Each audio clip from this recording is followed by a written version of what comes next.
Well, good evening, and welcome to Mahatta Palace Museum. The Managing Trustee, trustees, and I are absolutely delighted to host this special collaboration with the Management Institute of Pakistan. And a special thanks to Mr. Sarmad Ali, President, and Mr. Ali Hassan, the Executive Director of the Management Association of Pakistan, plus Dr. Masuma Hassan, Honorary Chairperson from the Pakistan Institute of International Affairs, for making this happen. It's an absolute privilege to welcome these distinguished speakers this evening. I promise they're coming out. I can see one person coming out now. Yeah. Victoria Schofield, an eminent historian and author, is widely respected for her work on South Asia, particularly Afghanistan and Pakistan. Christina Lamb, an award-winning journalist, author and chief foreign correspondent for the Sunday Times. Together, both have engaged deeply with Pakistan's history and politics. And guiding this conversation will be Dr. Huma Bakai, whose insight and experience promise an engaging discussion. I would now like to invite, I still can't see them. Oh yeah, I can. Okay. I would now like to invite Victoria Schofield, Christina Lamb, and Dr. Bakai to take their place on the stage. And before I ask Dr. Bakai to begin the session, can I please request Sarma Saab to talk about the MAP's role? Thank you. Good evening and Assalamu alaikum, ladies and gentlemen. On behalf of the Management Association of Pakistan, it is my great pleasure to welcome all of you to today's MAP talk in association with the Mahatta Palace Museum. The Management Association of Pakistan, as some of you might know, is the premier management body for management practices in Pakistan. It has been there since 1967, and I've had the privilege of being its member for the last 30 years. I've been its president for the last 2 years, and I've got another year to go before my term ends at the Management Association. It is also a privilege for me to be welcoming two very distinguished writers, historians, and observers of our region, Christina Lamb and Victoria Schofield, to our MAP talks in association with Mahatta Palace today. As most of you know, both our guests have spent decades studying, documenting, and interpreting the complex history, politics, people, and cultures of South Asia, and particularly that of Pakistan. Through their books, journalism, and scholarship, they have contributed immensely to the global understanding of this region, often with nuance, empathy, and intellectual honesty. Christina's courageous reporting from conflict zone and her long association in Pakistan have made her one of the most respected international journalists writing about this part of the world. While Victoria's scholarly work on the history and political evolution of the subcontinent, particularly her biography of Shaheed Benazir Bhutto and a book on the trial and execution of late Zulfikar Ali Bhutto, earned her deep admiration and respect. For many of us from my generation, we remember her as a friend of Benazir Bhutto, who stood by her during the most trying times of her life. We are honored to host both our distinguished guests and look forward to an engaging and insightful discussion with both of them. Ladies and gentlemen, please join me in warmly welcoming Christina Lamb and Victoria Schofield to our MAP talk this evening. Thank you. Zones and how reflective conflicts impact pain upon lives. And especially in a time like this, where the levels of uncertainty are such that it does not change by days or weeks. Things change by minutes and by hours. And even when truce is announced or when there is this understanding that perhaps peace will prevail, the reimagination has to be there. The reimagination of what is peace, the reimagination of what is global order. Is there an order? We had Cold War and then we had post-Cold War. But what do we have now? Did we stand by and believe in everything since 1945 collapsed? Or some sanity somewhere will prevail? When I was coming on the stage, a very senior gentleman asked me, will the Third World War happen? And I want to say no, it will not happen. I want to say sanity will prevail. And I will request these two very accomplished women to make sense of this uncertain world and how do we negotiate peace in this uncertain world. And more importantly, do we have to reimagine peace? Because somehow we've come to terms with living with a peace with this largely absence of war, especially in our part of the world, but perhaps also in other parts. So, and both of them have been coming to Pakistan very frequently. They are friends of Pakistan. They understand Pakistan. So, Christina, if I may start from you, we all remember her book, Waiting for Allah. And she came to Pakistan in mid-80s, reported on the Afghan issue, and has been a frequent visitor. So what is it like to be back? Thank you very much. Is this working? Okay. Yeah. So, well, first of all, it's wonderful to be back in Karachi. This is a great city. Sorry. And I love being back here. So, a place that completely changed my life because I came here for a wedding in December 1987. And that was my first introduction to Pakistan. That wasn't anybody's wedding, it was Benazir Bhutto's wedding, where Victoria also was. And I fell in love with Pakistan and decided that I wanted to come and live here. So I went back home, gave in my notice at the TV company where I was working in Birmingham, and moved here. And went to live in Peshawar and started working as a foreign reporter, traveling in and out of Afghanistan with the Mujahideen fighting the Soviet forces who had occupied their country. So it's no exaggeration to say that Pakistan changed my life. I've now been a foreign correspondent, mostly covering war, for 38 years, since 1988. And there have been enormous changes in that time. I've covered most conflicts from Afghanistan to Syria, Iran, Iraq. I spent a lot of time in Ukraine and also lots of wars in Africa and Israel, Middle East, and Latin America as well. So I have spent a lot of time covering war, but it's an incredibly different situation from when I started out, because when I started out in the late 80s, as some of you here will remember, it was a very different time. It was the Berlin Wall just coming down, the end of apartheid in South Africa, had lots of dictatorships ending in Latin America and Eastern Europe, and also here. So it was a very positive time. It felt like everything was going in the right direction. Today, obviously, we're in a very different time. We're living in a time where there are more conflicts than any time since the Second World War, a time of increasing autocracy, and a time that many have described as the collapse of the international rules-based order that has prevailed since the Second World War.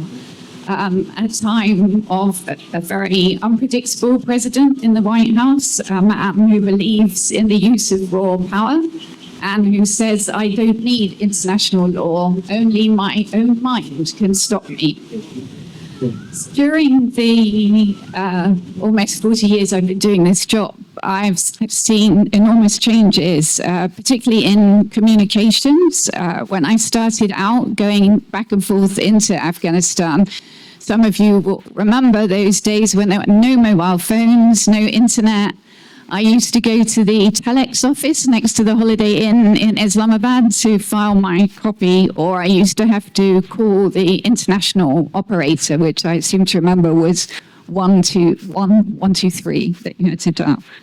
So that's changed completely. Now I can send my stories from anywhere, the middle of the desert in Iraq, on top of a mountain in the Hindu Kush. I was not long ago in a very remote Indian community in the Brazilian Amazon, and I had really fast Wi-Fi because they had Starlink. So that's an enormous change. But something else has changed, which is for the worse. When I started out, I knew what I was doing was dangerous because I was going into wars and places where people were shooting at each other, so there was always a risk that something would happen. But I never thought anybody was trying to kill me. If anything happened to me, it was because of bad luck or I'd done something stupid. That's changed. We now, as journalists, are too often being regarded as targets. Last year was the most dangerous year on record for journalists. 128 journalists were killed, of which 2/3 were in Gaza, killed by Israeli forces. This is not happening in a vacuum. I talked about increasing autocracy, and press freedom is at a 25-year low, according to the annual index published last week by Reporters Without Borders. Over half of the countries in the world now fall into the difficult or very serious category for press freedom. Here in Pakistan and your neighbor India both fall in that red category of very serious. We're also seeing worldwide many countries using internet shutdowns, as we've seen in Iran, to hide things that are going on, and hundreds of journalists being locked up. Another huge change that I've seen very recently, mostly covering Ukraine, where I actually just came back from a week ago, is again involving the use of technology, and that is the nature of war and how drones are changing things. Drones now account for almost 80% of casualties in the war in Ukraine. There is no frontline reporting anymore in that war because it is too dangerous to go to the front lines. There is a 30-kilometer kill zone. And when I was there near that front line, as near as you could sort of safely go, you drive under nets, which are to stop the drones getting you, which is rather disconcerting. We've also seen the use of AI for the first time being widely used to choose targets, and that by the Pentagon in that war in Iran, sometimes with very tragic consequences. That war in Iran, I'm sure that we will talk about. Obviously, for you, it's very close. You're a neighbor, but it's a war that is affecting everybody in the world, causing rising oil prices, fertilizer, and food. I was just speaking to an aid agency in Sudan last week, and they were telling me that the cost of all of their operations there has doubled since this war because of rising freight prices. So that means they're able to provide less aid in what is the world's biggest humanitarian crisis. I think I'd just end by saying that we're now living in what is no longer a bipolar world. We're seeing new alliances, the rise of medium powers and new players in what used to be a very much Western-led field of peace and peacemaking, and new mediators. Qatar has obviously been playing that role a lot in recent years, but also now here in Pakistan. We're all hoping that your interlocutors will bring peace. Sadly, those peacemakers are still mostly male, but I will talk more about that tomorrow for anybody coming to the talk at the Institute of International Affairs. Thank you. Thank you for that. Victoria just told me before we stepped on the stage that next year she will complete 50 years of coming to Pakistan. And I think that's tremendous. But having said this, Victoria, like Christina just said, what has changed? When you come to this region today, what is different? She pointed out about journalist, freedom of press, rising conflicts, collapsing world order, also perhaps collapsing institutions. How do you look at this region and the world in general as of today? Well, thank you very much, Humbert, and thank you for inviting me, MAP. And thank you, Christina, for that brilliant introduction to our talk this evening, because it's so wide-ranging. And I wished we had, as writers and commentators, the answer to the problems. But of course, we don't. We haven't got a magic bullet any more than anybody else. It's just been our task to look and to observe, and our privilege indeed to have focused on a country of immense interest, which is Pakistan, because I would echo what Christina said. Pakistan also changed my life. My friendship with Benazir Bhutto changed my life.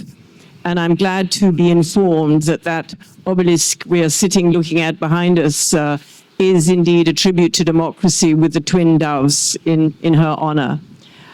I think it's of course, the points that Christina has pointed out also affected me. I arrived in Pakistan with a notebook and an Instamatic camera in a short skirt because I thought I was visiting a hot country. I had really no idea about the culture of Pakistan.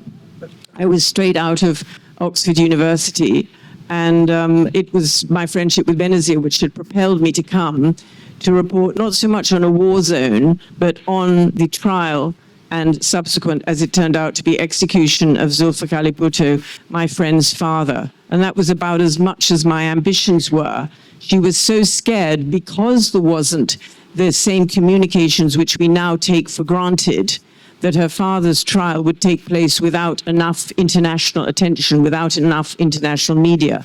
And just like Christina, I used to have to walk to the telex machine.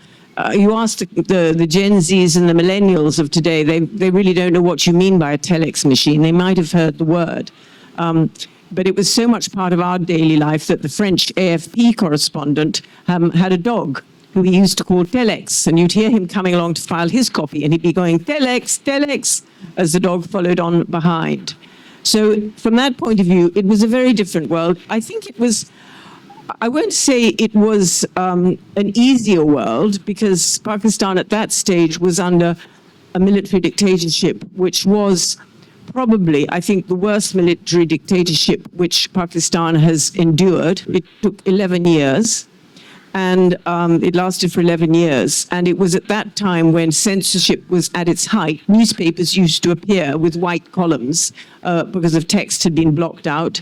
Journalists were picked up. I remember at one time asking someone if he would go and photocopy something for me. And he never reappeared. And I said, what's happened to him? And 3 years later, he wrote to me, care of the BBC, saying, I'm sorry I never came back with a photocopy, but I was picked up and I spent 3 years in jail. So these things, it's been persistent, but I think what we're finding today is there is this element of lawlessness which has affected institutions, and it's not only in Pakistan that institutions have been affected. I think we can see very well for ourselves what's going on in the United States with the judicial system, and as Christina says, the whims of a president who doesn't follow the law. And it's troubling for all of us. It's not just troubling for this region, because we never know quite what's going to happen. And I think what's global about what's happening is that it does affect all our lives. And we have huge diasporas, as you know, in the United Kingdom and also in the United States, where I've spent quite a lot of time because I have a son who lives in Los Angeles. And the fact that we're not able really to see a front line, it's all around. It's 360 degrees, because it's also in the media, it's in the social media. You don't quite know where you're going to be assailed by some fake news. And indeed, if you're trying to report actually from a war zone, as Christina bravely has, that's also 360 degrees. It's not clear where the lines are drawn. And I think that's something that, you know, I'm an older person now. I watch, I listen, and I observe. And I would say we mustn't give up faith. We mustn't give up hope. You talked to Moir about peace and the peace prospects, because otherwise we'll sink. But we do have to be aware that we are in an extremely challenging time, because even for the young people, they might read fake news, they might see some news, and then they might pick up a gun because they believe that fake news. It might not even be the real news. As you perhaps know, I've worked an enormous amount on the dispute between India and Pakistan over Jammu and Kashmir, and that's been my primary life's work after I came here for the first time. Mm-hmm. And it's very hard to imagine a scenario now that we're in. I started my first book 30 years ago, and I couldn't have imagined that the outcome would be what it is today. But there is a humanity out there, and we just have to live in hope that there will be leaders who rise up. Sorry? Yeah, 𝐌𝐀𝐏. Yeah, please, you want to say? No, I was just saying, there we are. Yeah. There will be leaders who come up, but we just got to weather out this extremely and difficult and uncertain phase.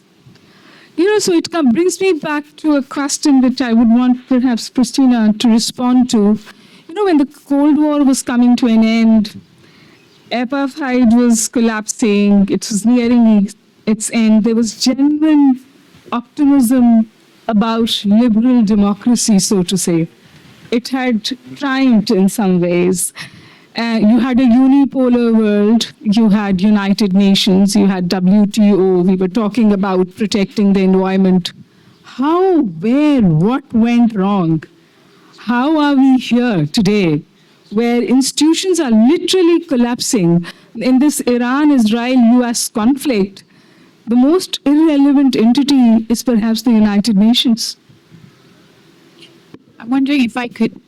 So, you asked me how we've got to this stage. I think many of us are wondering that. There's no doubt that I think the West was rather arrogant after the fall of the Cold War and the Berlin Wall and the end of the Cold War, and thought that liberal democracy had prevailed and that everybody, when they had chance to experience it, would want that. And that hasn't been true. If you look at China, for example, we have a huge number of Chinese students in our universities in the UK. And the thinking was that by coming and studying there, they would see what we have and would want that, and would go back and want to change China. That hasn't happened at all. And now there's a lot of questions about why we have so many Chinese students in our universities. If you look at the behavior towards Russia, I think, it was a bit triumphalist that, Putin, the Russians were made to feel that we had won. And I think there is a lot of questions now about the behavior towards Russia. But the biggest thing that I think nobody predicted and are trying to wrestle with at the moment, particularly in Europe, is dealing with somebody just so unpredictable in the White House, and somebody who doesn't follow any of the rules.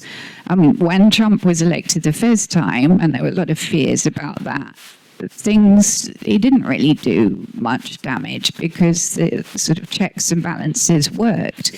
But this time round, he's come in with his own team. There don't seem to be any checks on him.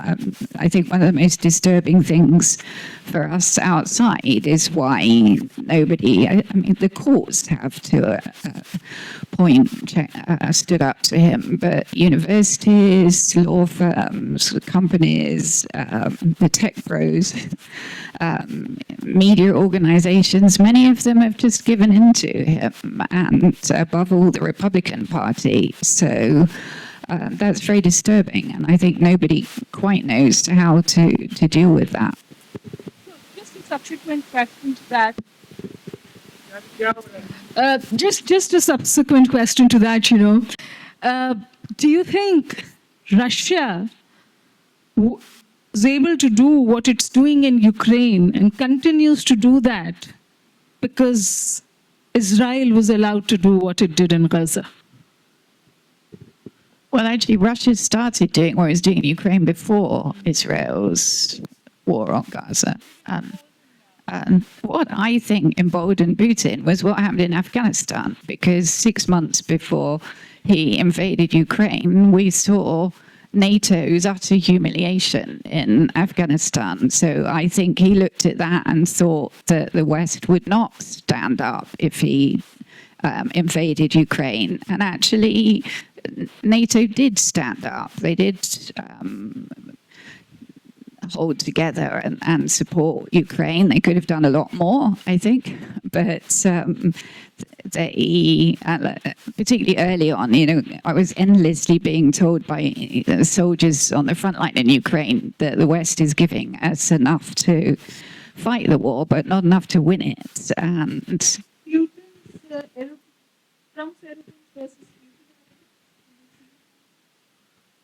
well, we're not entirely sure. Yeah, but I think one of the most disturbing questions is we're not entirely sure that they're on opposite sides, right? I actually went to a talk a few days ago given by Sir Richard Moore, who was the head of SIS MI6 in our intelligence service up until last year. And he said that he's often asked, is it true that the Russians have compromised on Trump? And he said, actually, it's even more disturbing than that. We never saw any evidence that they did, but he behaves as if they do. Victoria, you're a historian of South Asia and conflict, and you've written extensively about regions shaped by unresolved political questions and inherited historical wounds. When you look at today's world, from Ukraine to Gaza to rising tensions involving Iran and Israel, do you see history repeating itself, or do you think we are entering an entirely new kind of geopolitical disorder? In a lot of conversations that at least happen in this part of the world and on Al Jazeera, we constantly hear that the security architecture of West Asia has changed forever. Do you agree with that? Well, I think that it's a complicated question, and I think what we do find is that history repeats itself, but differently. And I think, frankly, we don't have nearly enough historians in places of power because people don't understand the history. If you did understand the history a little better, you would perhaps envisage how things might turn out a little better. And Afghanistan is a case in point. Even the latest situation with Iran, to look at the map of Iran and not to conceive that a country which has an ancient civilization would take the Strait of Hormuz seems to me, I can't think what they were sitting doing in the White House if they didn't work out a war game, which would see that if we do this, then this might happen. Because frankly, that seems to have taken the White House by surprise, and now they're trying to pull back. So I think I can't say, obviously, a carte blanche history is repeating itself, but these areas which we're looking at where there is trouble have been long-standing trouble spots. They've been long-standing places where it's been papered over the cracks. And you mentioned in particular Israel. Take Israel and the 1917 Balfour Declaration. Very few people know that this was a 67-word letter which was written by Balfour. And when it was read out in 1917, even then people realized that this was building up a problem for the future, because what were you going to do about the people living in the region, which was to be demarcated a Jewish homeland? But very few people, when they read that 67 statement, continue on to read that part of that statement says they favored a Jewish homeland, provided it did not upset the local inhabitants. And this is forgotten. It's never mentioned. And provided that the Jewish people living elsewhere could carry on living where they wanted to. And I think the knowledge of this is very important, because if you don't have knowledge, you don't base what you're doing on that knowledge. And I feel as I say, I've studied history, and it was something that particularly interested me. I wrote a biography of 𝐌𝐸, and he walked through the Jaffa Gate, and he realized with Allenby in 1917 that this would build up untold problems. So I think if we understand the history, and that's why it's so important that our students really learn properly. They don't just grab onto something they see in the internet and think that's factual, might help us in our decision making. But you know, you go back to lines in the sand, you go back to the drawing of the borders of Iraq, of the Middle East, in Lebanon, in Syria.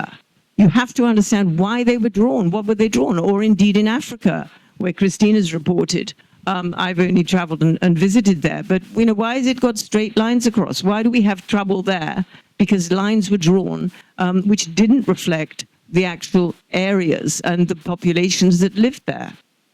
All of which were drawn by the British, by the way. Yeah, which I take absolute responsibility. The British did draw the lines. You make an important point about the need to look at history and things. One of the things I think is so shocking about this Trump administration is that they've absolutely decimated the National Security Council and the State Department and sacked so many people who did have expertise. And so they don't want to know. And I think you're absolutely right, Christina. What I find is, you know, and I know this from talking to a number of Americans, it's just they've decided what they want to do, and then they try and fit their actions to suit whatever narrative they happen to have made. Subsequent question, perhaps you want to respond.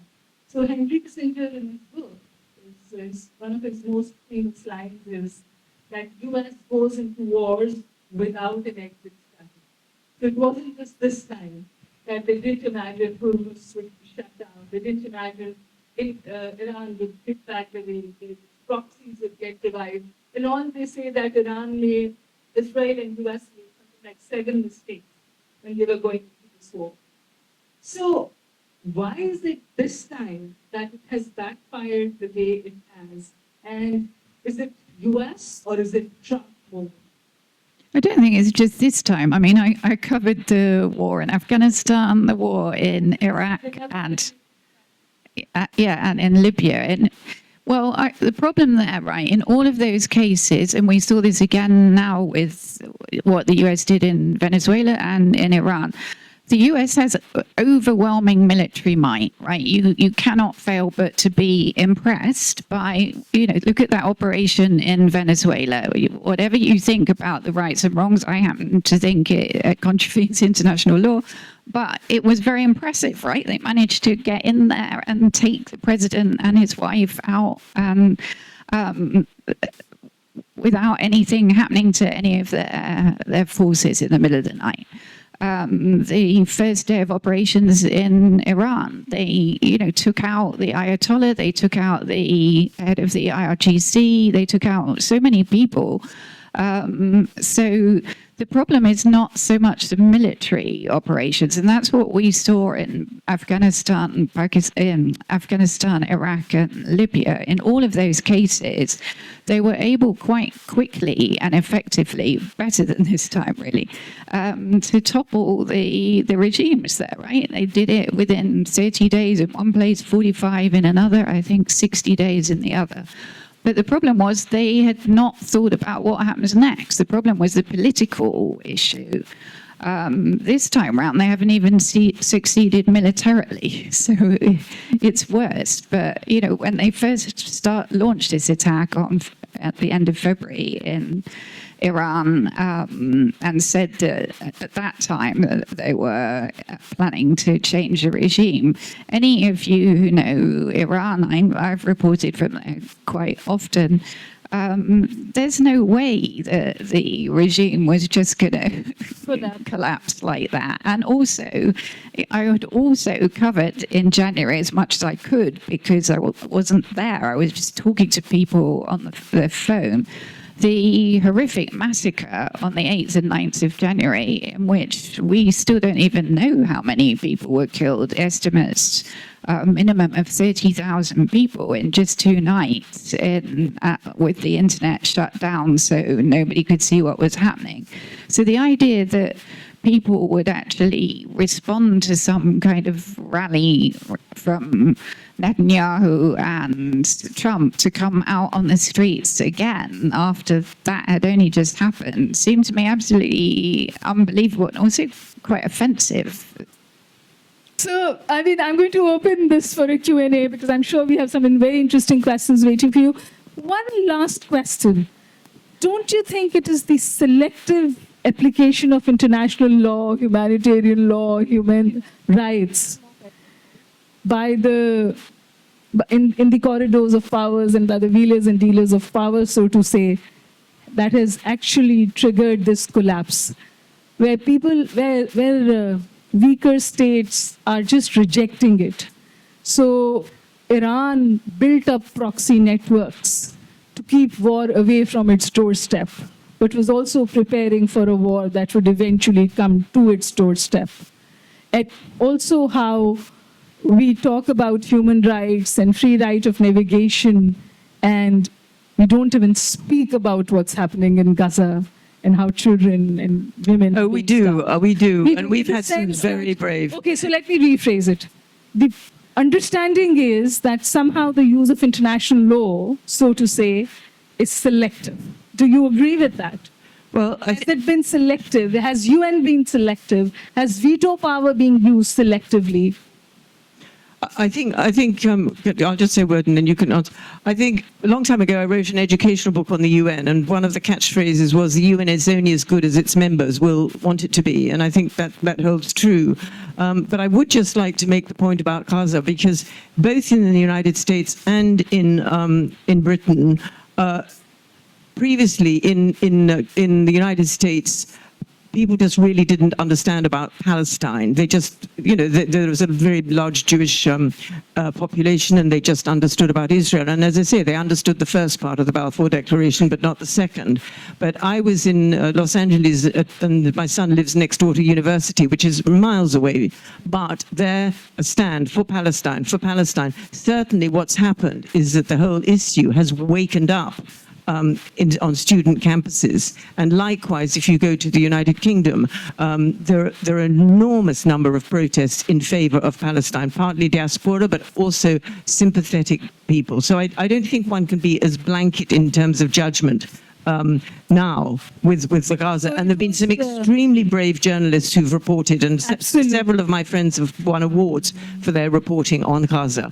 And people do know what's going on, and they are concerned. But I think the problem is, it is, again, I say, it's up to leadership. It's up to those people who are the leaders. And at the moment, you've got Trump in the White House, you've got Netanyahu in Israel, and you've got Putin in Moscow, and we are subject to our leadership, and unless people are going out on the streets and protesting, and then I can understand what Christina says. You go out and protest, and then you get killed, so you actually prefer to stay at home. But I think it's very difficult to make these blanket sort of assertions. But it's up to the individuals how much they are heard and how much they want to be heard. Would you like to add to that? Yeah, I would agree with that. I mean, today in the UK, we had local elections across the country, which has been a nightmare for the governing Labour Party. But one of the big issues, and these are local elections, local councils, normally issues are like potholes and local facilities. And this time around, Gaza was a big issue in these elections. So, as Victoria says, you cannot ignore, nobody can ignore anymore this issue, which is what was happening before the 7th of October. The world had kind of decided, just to ignore it totally. And that wasn't a way of resolving the situation. Now I think, something does have to happen. We've all sat and been horrified at what's happened in Gaza.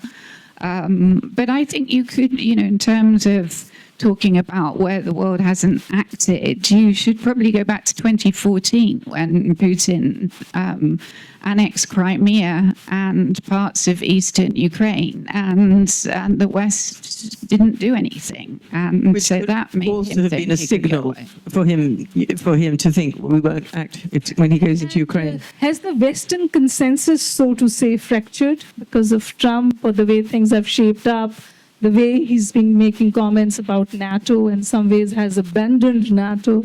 Has that fractured that Western consensus, so to say? Well, I think Europe thinks they can't rely on the US anymore, and it's made Europe kind of come closer together. And because not least, Trump has also talked about taking over parts of Europe, such as Greenland.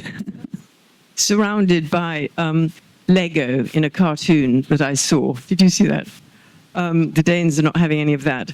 Again, I think we must, there's always been fractures, there's always been disagreements, there's been fractures between France and Germany, depending on the issues.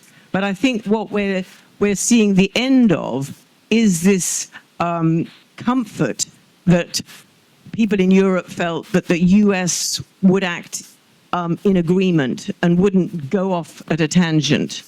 I'm very pleased that, as someone from Britain, when our Prime Minister did not follow suit with Trump over the war in Iran, and he got insulted by Trump. I was delighted by that. I was less delighted when Tony Blair virtually turned himself into the foreign minister of the United States when the Iraq war started in 2003 with the regime change in Iraq. Because again, as Christina said, there was the idea we'd invaded Iraq, we'd a regime change. But I was interviewing soldiers who fought there, and then they suddenly thought we'd come to liberate Iraq, but then, they had no plan afterwards. So it is very common to want to move in. And as I've said repeatedly, wars are very much more easily started than they are concluded. You have to think through what your end game is, and I don't feel that happens. One last question. I'm really tempted to ask this one. How do you see things shaping up if the Western consensus has weakened?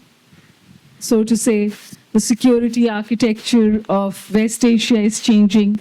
There seems to be a fracture in UAE and Saudi Arabia.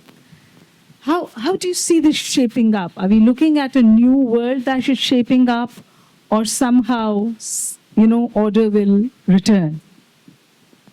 Yeah, I think we are seeing, as I said at the end of my remarks at the beginning, a rise of different powers, countries like Turkey being very assertive, the UAE getting involved, not always, I was reporting from Sudan earlier this year, and I'm afraid what the UAE is doing there, supporting the RSF, is very is prolonging the suffering of people there. So it's not always in a positive way, some of these involvements. The same with what they've been doing in Yemen. So, but we are seeing, a very different world now, with different players acting in different conflicts, and sometimes on different sides in one conflict than they are in another. So it's a very confusing world, I think. I think also, and I'd add to that other countries which previously weren't empowered are now empowered, smaller countries. So contrary to the weaker countries, the countries that are empowered, and they're not necessarily just thinking, oh, well, the West will sort things out and the West, will bow to what the West decides in terms. And so it's more conflicting because you've got more countries asserting what they believe and what is in their own interests. And so inevitably it's more chaotic and it's more frightening. And this is where the drones come in. As I said at the beginning, 80%, just think about that, 80% of the casualties now on the battlefield in Ukraine are through drones. So that's a huge change, right, in how warfare is carried out. And it does mean that smaller powers that are able to develop drones, they don't cost very much money. Most of the Shahid drones that Iran uses to great effect in Ukraine cost $20,000. The missiles being used to stop them cost $1 million. So this means that, countries that do not have huge militaries actually can cause a huge amount of disruption now. Both of you have reported from Pakistan. Both of you come to Pakistan very frequently. This new acquired role of a mediator in this very difficult conflict, did you ever imagine it will happen? And were you expecting it? And how do you see it going forward? So, Pakistan is one of the few countries that does have good relations with the United States and with Iran. Your field marshal has developed a clearly close personal relationship with President Trump. And you also have long relations with neighbor of Iran. So, it was actually quite clear to me early on that Pakistan could play an important role. And weirdly, right at the early stages of the war, the Iranian foreign minister posted something on X, which I think was later removed, thanking his brothers in Pakistan for support. Which intrigued me. So, I think, Pakistan actually is in a position to do something and has been trying to mediate this rather. But how easy that's going to be, I don't know, because this is a very complicated situation, and anybody that I've spoken to who's negotiated with the Iranians in the past have talked about how difficult it is. And then, of course, on the American side, you've got quite unusual negotiators whose previous role in life was to be property developers. Yes.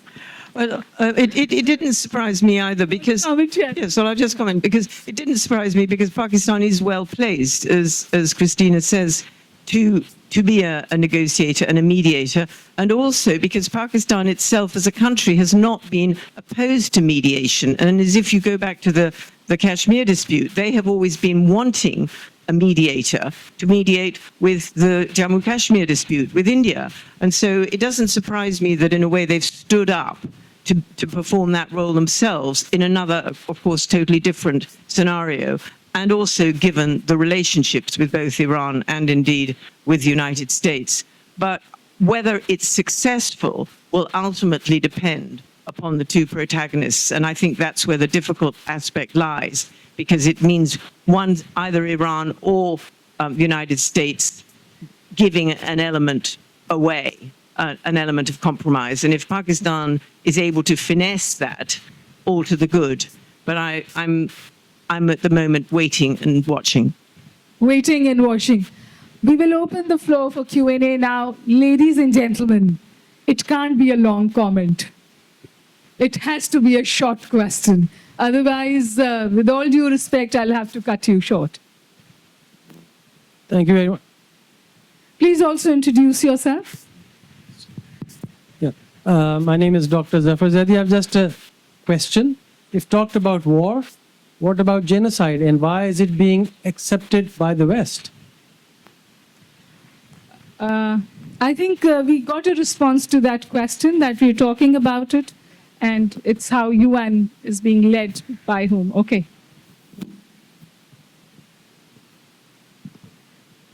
Excellent discourse, Syed Khabar Mehdi here. Now, my question refers to would the geography factor in the region and the civilization, would it overrule the worst ever realpolitik of the time in 1917? I'm referring to Sykes-Picot Agreement. It is the verse which totally disregarded religion, ethnicity, the divides based on tribes in the region, and then the subsequent Balfour. Would it overturn it? You think so? So, sorry, would what overturn it? The geography of Oh, the geography and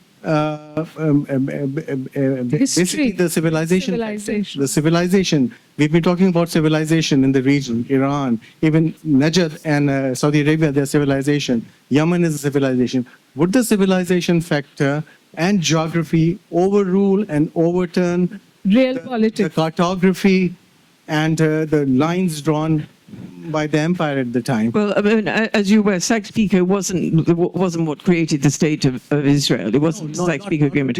Balfour came after that, right? No, Balfour came before, 1917. Well, But I think what the question you're asking is why is civilization not determining where boundaries are and populations and cultures and nationalities Yes. instead of people drawing lines? Right. And again, I think that's the ignorance factor, that people drew lines according this arrogance which Christina has mentioned of both the United Kingdom and indeed France at that time, who were the controlling countries, of just drawing lines and saying, well, that's my sphere of influence, this can be your sphere of influence. And it so happened that the Palestine came into the British sphere of influence, which is why subsequent events were, part of the British legacy. But what you're trying to do is put the genie back in the bottle, and it's very difficult to then redraw boundaries, as we know. Sometimes they do get redrawn. And then you've got populations in different areas. I mean, look at the Kurds. And how they were let down badly. They believed they would have their own area, but there are Kurds in Turkey, Kurds in Iran, and Kurds in Iraq.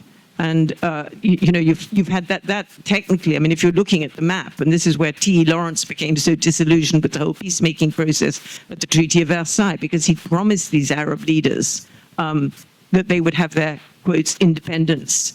But what we're looking at now is 2025, 2026, 2027, what's going to happen in the future, rather than going back and saying to redraw boundaries according to these civilizations, because I just don't think that's going to happen. And we continue to betray some of these people. I mean, the Kurds in Syria were absolutely instrumental in helping the West defeat Islamic State. And yet they were just totally cut out of things. And basically the United States has ignored their desire for having an autonomous area, which actually they did have in northeast Syria.